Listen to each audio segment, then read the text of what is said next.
সগীরা, তুমি বড় ছোট ছিলা। কুনতা দাঈফা, তুমি বড় দুর্বল ছিলা। কুনতা মিসকিনান, ও আজমতপুরবাসী তুমি বড় অসহায় ছিলা।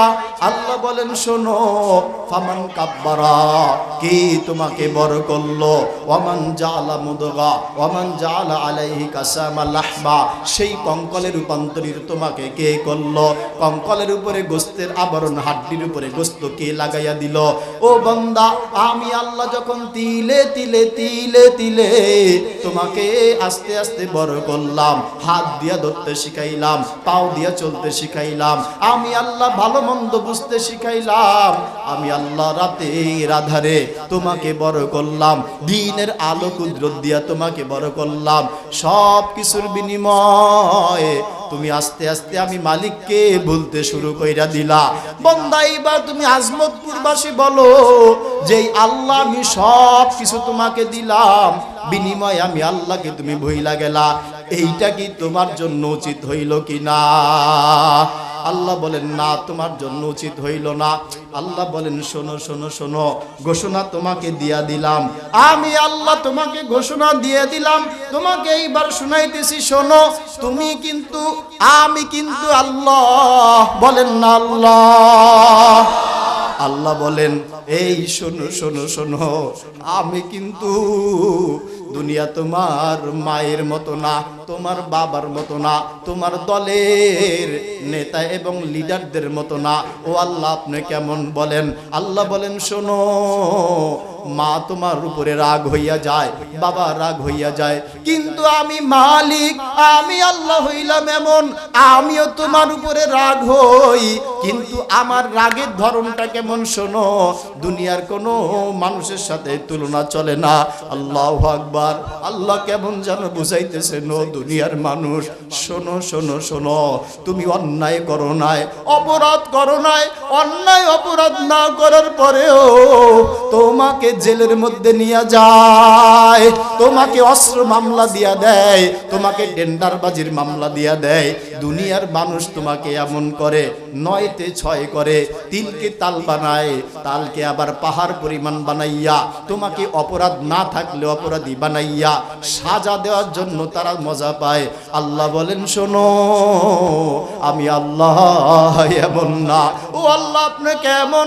আল্লাহ বলেন দুনিয়ার অপরাধীকে র‍্যাব তালাশ করে, সিআইডি তালাশ করে, বিডিআর তালাশ করে, আর্মি তালাশ করে, পুলিশ তালাশ করে। কেন কেন কেন? বলে ওই নামদারি অপরাধীকে সাজা দেওয়ার জন্য।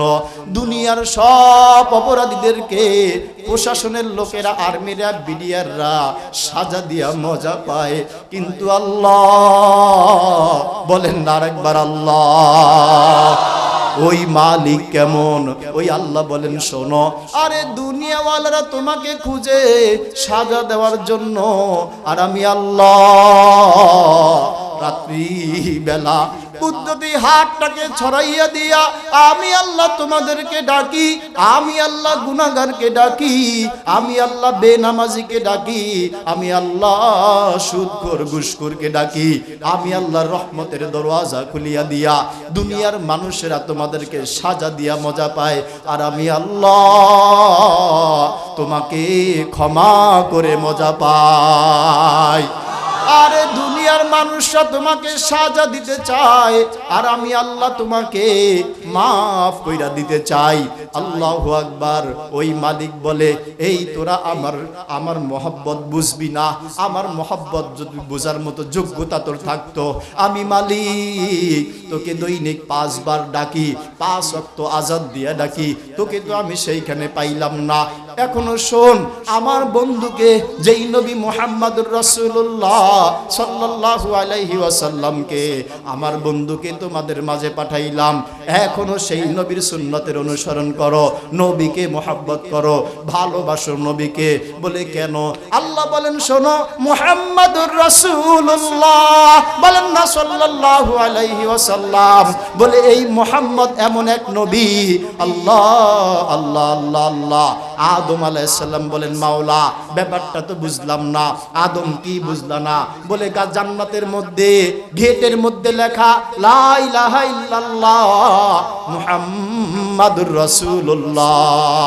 আয় আল্লাহ, জান্নাতের গেটে লেখা, দরওয়াজায় লেখা, গাছে লেখা, পাতায় লেখা, ফুলে লেখা, ফলে লেখা, ফেরেশতার কপালের মধ্যে লেখা লা ইলাহা ইল্লাল্লাহ মুহাম্মাদুর রাসূলুল্লাহ। ও মাওলা, তোমার আরশে আজিমে লেখা, বড় করে লেখা লা ইলাহা ইল্লাল্লাহ মুহাম্মাদুর রাসূলুল্লাহ। আয় আল্লাহ, এইটা তো লা ইলাহা ইল্লাল্লাহ, তুমি ছাড়া কোনো মাবুদ নাই বুঝলাম, কিন্তু মালিক তোমার নামের পাশে লাগানো একটা নাম মুহাম্মাদুর রাসূলুল্লাহ। আয় আল্লাহ, মান হুয়া, এই ব্যক্তিকে আল্লাহ বলেন শোনো, এই ব্যক্তি হইল আমার বন্ধু। বলেন সুবহানাল্লাহ। আরে এইটা হইল আমার বন্ধু। আদম আলাইহিস সালাম বলতেছেন মাওলা আল্লাযী কাতাবতা ইসমুহু মা ইসমিক, যার নামটা মালিক আপনার নামের সাথে লাগানো। ও মাওলা, এই ব্যক্তিকে আল্লাহ বলতেছেন এই ব্যক্তি হইল আমার বন্ধু, আমার মোহাব্বতের হাবিব। কেমন মোহাব্বত! আল্লাহু আকবার। দুনিয়ার মধ্যে কত নবী আসে আর কত নবী যায়, অসংখ্য নবী আসে, এক একজন নবী চায় তার উম্মতের সাময়িকের জন্য, কিন্তু আপনার আমার এমন এক নবী, এমন এক নবী, যেই নবী সারাটা জিন্দেগি আপনার আমার জন্য চোখের পানি ঝরাইয়া, যেই নবী ইন্তেকালের সময় বলে নবী, জন্ম হইয়াও বলে উম্মতি উম্মতি। আরে সারা জগৎ, এই গোটা কায়নাত, পাকিস্তান, চীন, জাপান, আমেরিকা, নেপাল, ভুটান, যত জায়গা বলেন, গোটা জগৎ চায় কাবাকে। বলেন না সুবহানাল্লাহ। আরে গোটা জগৎ কাবাকে চায়, আর আমার ওই মালিকের কাবা, আমার আল্লাহকে চায়। কাবা চায়, গোটা জগৎ চায় কাবাকে, কাবা চায় কাবার রব আল্লাহকে। আর আল্লাহ বলেন আমি চাই আমার বন্ধু নবীকে। ও দুনিয়ার মানুষ, নারায়ণগঞ্জবাসী, আজমতপুরবাসী, শোনো, গোটা জগৎ কাবাকে চায়, কাবা কাবার রবকে চায়, কাবার রব আপনার আমার নবীকে চায়। এইবার নবী বলেন ও আজমতপুরবাসী, কাবা যদিও রবকে চায়, রব আমি নবীকে চাই, আর আমি নবী আমার আজমতপুর আমতলাবাসী উম্মতকে চাই। ওই নবীর মোহাব্বত যার দিলের মধ্যে থাকবে, যার দিলের মধ্যে, অন্তরের মধ্যে নবীর মোহাব্বত থাকবে, আর এ সময় তো অনুমতি দেয় না। নবী আজকে আপনাদেরকে চিনাইতে পারলাম না, ওই নবী কত ভালোবাসেন। ওই নবীর মুহাম্মাদুর মা, ইংরেজি বললে এম, বাংলায় বলবেন ম, আরবিতে বলবেন মিম। মুহাম্মাদের মা কত জায়গার মধ্যে লাগছে, আল্লাহ পাক ওই দামি এম ম মিমকে দামি বানায় দিয়েছেন। মুহাম্মাদের ম লাগছে মসজিদের সাথে, আল্লাহ মসজিদকে দামি বানায় দিয়েছেন।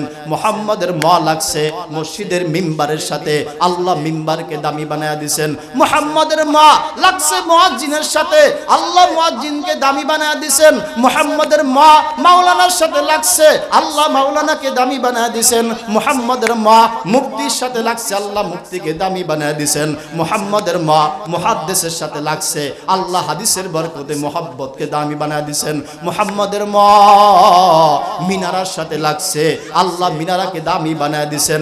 মুহাম্মাদের মা মুজদালিফায় লাগছে, আল্লাহ মুজদালিফাকে দামি বানায় দিয়েছেন। মুহাম্মাদের মা মিনায় লাগছে, আল্লাহ মিনাকে দামি বানায় দিয়েছেন। মুহাম্মাদের মা মক্কায় লাগছে, আল্লাহ মক্কাকে দামি বানায় দিয়েছেন। মুহাম্মাদের মা মদিনায় লাগছে, আল্লাহ মদিনাকে দামি বানায় দিয়েছেন। ও মানুষ, এই মুহাম্মাদের মা তোমার সিনার মধ্যে ধারণ করো, নবীর সুন্নাত অনুযায়ী আমল করো। আল্লাহু আকবার। খুতবার শুরুতে একটা হাদিস তেলাওয়াত করেছিলাম, তরজমা করার দুর্ভাগ্য সময় পাইলাম না, আরে সময় তো অনুমতি দেয় না। রাসূল বলেন, আরে সাহাবায়ে কেরাম চোখের পানি ঝরাইতেছেন, বলতেছেন ওগো নবী, আমার ওই জান্নাতের প্রয়োজন নাই যেই জান্নাতে নবীর আপনার চেহারা দেখতে পারবো না। আপনি থাকবেন কোথায়, আমরা থাকবো কোথায়? আল্লাহু আকবার, আল্লাহু আকবার। রাসূল 1450 বছর আগে এই আজমতপুরবাসী সহ কিয়ামত পর্যন্ত আনেওয়ালা উম্মতদেরকে মনে একটা সান্ত্বনা দিয়া দিবেন, শোনো শোনো শোনো, মান আহাব্বা সুন্নতি, যেই উম্মত আমি নবীর সুন্নতকে ভালোবাসবে, ফাকাদ আহাব্বানি, সে যেন আমি নবীকেই ভালোবাসলো। ও আমান আহাব্বানি, আর যেই নারী পুরুষ যুবক বৃদ্ধ যেই উম্মত আমি নবীর সুন্নতকে ভালোবাসবে, নবী বলেন কানা মাই ফিল জান্নাহ, এই সমস্ত উম্মত আমি নবীর সুন্নতকে ভালোবাসার কারণে এই উম্মতগুলো আমি নবীর সাথে জান্নাতে থাকবে। সুবহানাল্লাহ। মেরে দোস্ত বুজুর্গ, আল্লাহর বান্দা নবীর উম্মত, আসেন এই মাহফিলের প্যান্ডেলকে আল্লাহু আকবার। এই আজমতপুরবাসী দাফন কমিটি এরা কি করে? প্রশ্ন যদি হয় উত্তর শুনেন রাসূলের হাদিস থেকে। বলে এই আজমতপুরবাসী দাফন কাফন কমিটি এদের আবার কি হইল? এরা এই মিশন নিয়ে কেমনে আগাইলো? কি এদের কাজ? কেন এই কাজ? আল্লাহু আকবার। ওই হাদিসের মধ্যে আল্লাহ রাসূল বলেন না আল্লাহু আকবার? আরে বলেন, হাদিসে রাসূল বলেন আল্লাহ রাসূল বলেন, দুনিয়ার মধ্যে আল্লাহর কোন বান্দা, নবীর কোন উম্মত যখন দুনিয়ার মধ্যে শেষ নিঃশ্বাস ত্যাগ করে, এই যে আজমতপুর দাফন কমিটি ওয়ালারা সেইখানের মধ্যে দৌড়াইয়া যায়। বলে কেন যায়? এদের লাভ কি? এদের ফায়দা কি? রাসূল বলেন, ও দাফন কাফন কমিটি ওয়ালারা শোনো, দুনিয়ার মানুষরা তোমাদের লাভ না দেখাও, আরে মিডিয়া তোমাদের প্রচার না করুক, পত্রিকার মধ্যে তোমাদের নাম না আসুক, আল্লাহ পাকের কুদরতি ডায়েরির মধ্যে তোমাদের নামটা এমন হইয়া যায়, বেনিফিট এমন হইয়া যায়, যখন দাফন কাফন কমিটি ওয়ালারা ছুটিয়া দাফন কাফন করার জন্য যায়, আল্লাহ রাসূল বলেন যারা আল্লাহর বান্দা নবীর